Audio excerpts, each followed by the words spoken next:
You ever wonder why a government can pull off building a massive, brand new highway, but somehow can't seem to fix the potholes on your street? It's a classic problem, right? Well, today, we're going to dig into the two hidden pillars of governance that really explain why some big plans soar and why so many others just stumble. I mean, it's a huge question, isn't it? Why do some really ambitious government plans, we're talking massive infrastructure projects, big healthcare reforms, why do they actually work while others just seem doomed from the very beginning? So the answer, a lot of the time, comes down to these two really distinct but deeply connected pillars.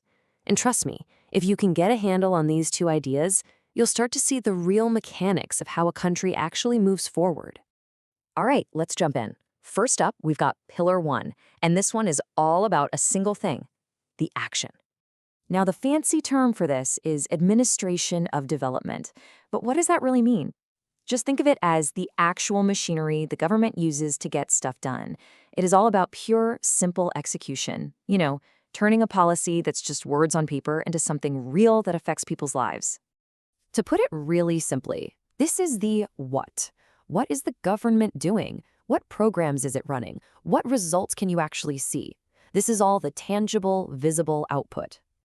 And here's what that looks like in the real world. The focus is always on the end goal. Something big like fighting poverty or expanding healthcare. The whole approach is designed to be people-centric. So when you think of massive initiatives, like India's famous 5-year plans or huge welfare schemes, yeah, that is the action pillar right there, hard at work. Okay, so that's pillar 1. Now let's talk about the second pillar, which is every bit as important.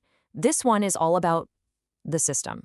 The official name here is administrative development, and this is all about improving the internal machinery. We're talking about the structures, the processes, the people, basically everything inside the government that carries out the work. It's about modernizing the system from the inside out. So, okay, if the first pillar was the what, then this one is the how. How does the government actually get better, faster, and more efficient at doing its job? It's all about building that capacity from within. And you can see how different the focus is here, right? We're not talking about the final outcomes anymore. We're talking about building a more efficient system through reform. So what does that look like? Well, it means things like training civil servants, increasing transparency with laws like India's Right to Information Act, or decentralizing power. It's all about system maintenance and upgrades. So we've got action on one side and system on the other. Let's put them right next to each other, head to head, so we can really nail down the core difference. Okay, here's the breakdown. Pillar 1, the action, is all about executing programs. It's the what is being done. But Pillar 2, the system, is all about the capacity to get things done in the first place. It's the how the system improves. I like to think of it like this. One is the car actually driving on the road, and the other is the engine tune-up happening back in the garage. But here's what's maybe the most important part of this whole thing.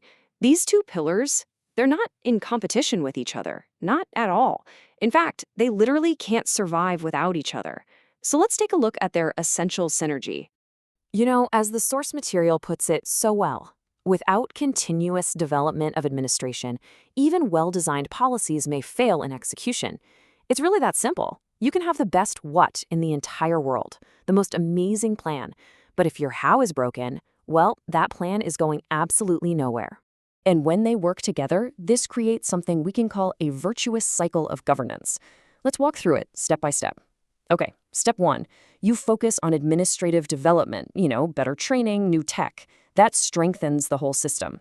Step 2, that stronger system then improves the administration of development, so programs get delivered faster, more effectively. And then step 3, which is key. Those better outcomes create public demand for even more system improvements, and the cycle just starts all over again, driving real progress forward. So, why does any of this actually matter? I mean, outside of a political science textbook. Let's get to the real-world impact, because that's what it's all about. It matters because this is the fundamental blueprint for effective governance. It's really easy to just focus on the action, the shiny new program, the big ribbon-cutting ceremony, because that's what gets the headlines. But neglecting the system, well, that's exactly how you end up with projects that are late, way over budget, and just plain ineffective. This balance, or lack of it, impacts everything, from those potholes we talked about all the way up to major national policy. So let's boil this all down to the key takeaways. Number one, the action pillar focuses on the what, delivering those programs and results we can all see. Number two, the system pillar focuses on the how, improving the capacity to actually deliver. And the biggest takeaway of all is the synergy. Neither of these pillars can stand alone. They absolutely depend on each other for any kind of sustainable progress. And that leaves us with one final, pretty critical question to think about. When we're facing the huge challenges of tomorrow, I mean things like climate change, AI, you name it, where should we be putting our focus today? Should it be on the next big action or on seriously upgrading the system itself?